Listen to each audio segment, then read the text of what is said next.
Hello বন্ধুরা, আমি তৃষা। আমি প্রতিমা। আমরা নিয়ে চলে এসেছি নতুন একটা ভিডিও। অনুষ্ঠান বাড়ির মতো ঝরঝরে ফ্রাইড রাইস বানাতে পারবে বাড়িতে বসেই, খুব সহজভাবে ঘরোয়া পদ্ধতিতে। চলো শুরু করা যাক। মনে রাখবে চালে বেশি প্রেসার দিয়ে ধোবে না। একদম হালকা হাতে চাল ধুয়ে দিতে হবে। তারপর চালটা আধ ঘন্টার জন্য জলে ভিজিয়ে রাখতে হবে। আমি এখানে আগে থেকেই কাজু কিশমিশটা জলে ভিজিয়ে রেখেছি। আর পরিমাণ মতো কেটে নিয়েছি ক্যাপসিকাম, বিনস, গাজর। তোমরা চাইলে ওর মধ্যে আরও সবজি অ্যাড করতে পারো। তারপর গ্যাসটা ধরিয়েই হাঁড়িতে জল বসিয়ে নিয়েছি।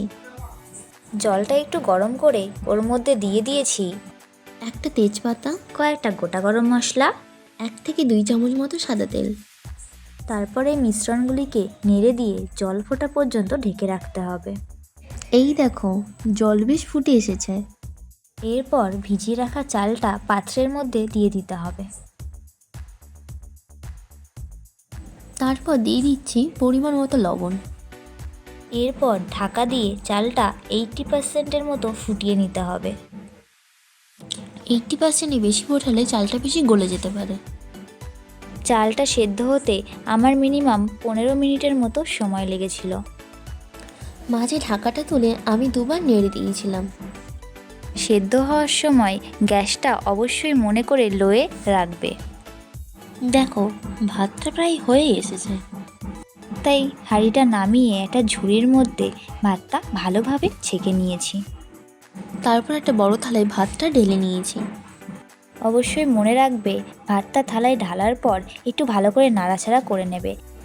তারপর সাদা তেল নিয়ে ভাতটাকে ভালো করে মাখিয়ে নিতে হবে। এই টিপসগুলো ফলো করলে ভাতটা বেশ ঝরঝরে হবে। এরপর গরম ভাতের সঙ্গে পরিমাণ মতো চিনি মেখে নিতে হবে। এখানে আমি দানা চিনি ইউজ করেছি, তোমরা চাইলে গুঁড়ো চিনিও ইউজ করতে পারো। এইবার একটা কড়াই নিয়ে কড়াইটা ভালো করে তাতিয়ে পরিমাণ মতো সাদা তেল দিয়ে দিলাম। তেলটা তেতে গেলে এর মধ্যে দিয়ে দেবো কেটে রাখা গাজর।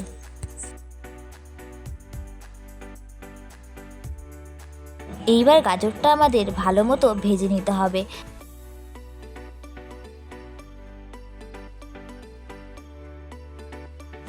গাজরটা একটু ভাজা ভাজা হয়ে গেলে দিয়ে দেবো কেটে রাখা ক্যাপসিকাম।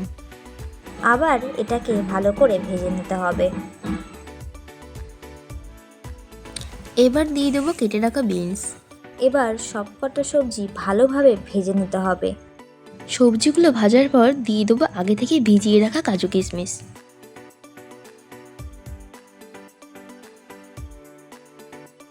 এবার কাজু কিশমিশগুলো কিছুক্ষণ ধরে ভেজে নেব।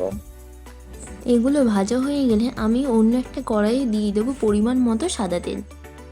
রাইসের স্বাদটা আরও ভালো মতো বাড়ানোর জন্য দিয়ে দিতে হবে পরিমাণ মতো ঘি।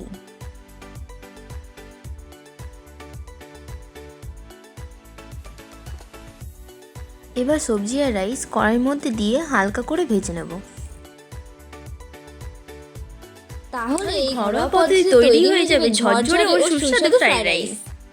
তো বন্ধুরা, আমাদের রেসিপিটা কেমন লাগলো? তোমাদের কি আমাদের প্রতি একটু ভালোবাসা জাগলো? এই ভালোবাসা জাগে তাহলে তাড়াতাড়ি করে সাবস্ক্রাইব করে দাও। বাই।